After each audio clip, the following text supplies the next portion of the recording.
पनीर भुर्जीसाठी लागणारं साहित्य: कांदा बारीक चिरलेला, टोमॅटो बारीक चिरलेला, 1 ते 2 मिरची, हिरवी मिरची बारीक चिरलेली आणि कोथिंबीर. पनीर आपल्याला असं बारीक करून घ्यायचं आहे, एकदम थोडंसं बारीक कुस करून घ्यायचं त्याला, एकदम बारीक नाही, म्हणजे थोडा मीडियम साईज करून घ्यायचं, जसं आपल्याला हवं जसं आपल्याला पाहिजे तसं आपल्याला बारीक करायचं. जास्त जाड पण नाही पाहिजे, जास्त बारीक पण नाही, मीडियम याच्यावर. मित्रांनो, एकदा नक्की करून पहा. आम्ही जी रेसिपी दाखवत होती धाबा स्टाईल पनीर भुर्जी, खूप चवीला चांगली लागते ही.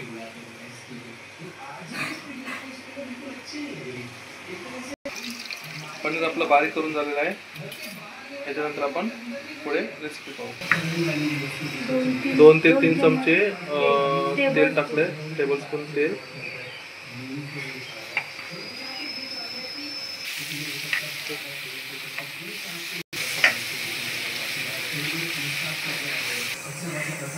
कांदा ऑलमोस्ट असा गोल्डन होत आलेला आहे. त्याला तर थोडासा अजून आपल्याला फ्राय करायचं आहे. त्यात आपण ॲड करणार आहोत हिरवी मिरची,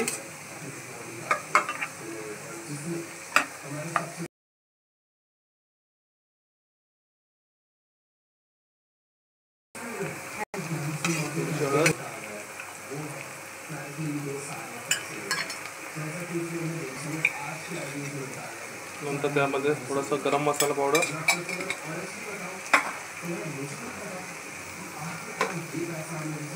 नंतर आपण ॲड करणार आहोत लाल तिखट, मालवणी मसाला लाल तिखट.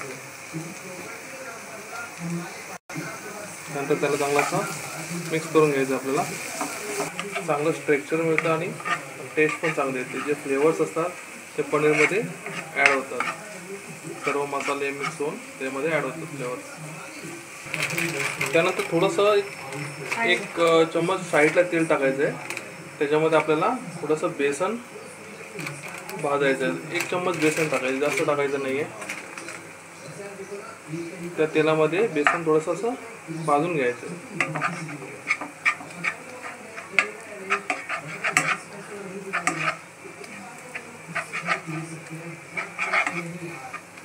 थोडंसं आपण बेसन टाकलं ना तर ती जी ग्रेव्ही असते ना ती चांगली थिक होते, थिकनेस पण येतो त्याला चांगला.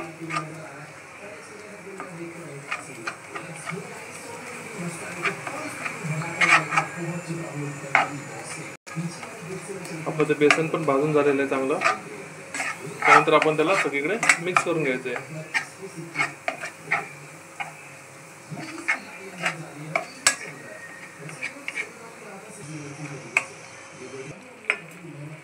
बघा, मस्त छान असा कलर आलेला आहे. याला चवीनुसार मीठ टाकायचं आपल्याला.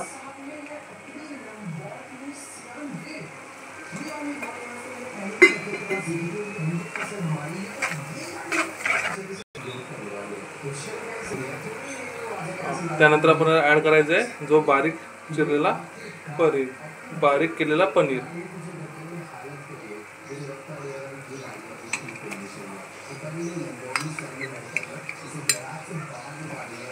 नंतर त्याला चांगलासा मिक्स करून घ्यायचं आहे पनीरला.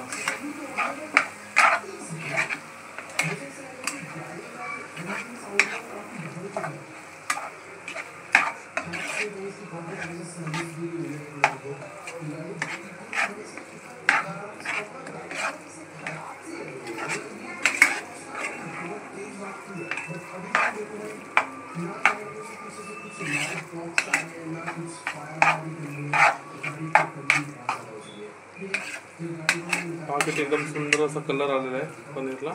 त्याला आपल्याला 5 ते 7 कलर त्याला 5 मिनिटं वाफेवर शिजवायचं आहे.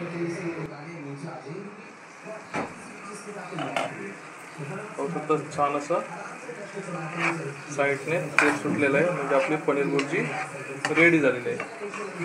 त्यानंतर आपण गार्निशिंगसाठी त्याला थोडीशी कोथिंबीर टाकायची वरती, बारीक चिरलेली कोथिंबीर.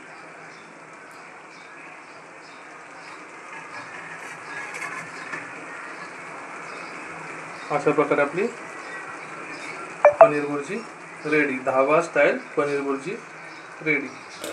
ते दाखवूसाठी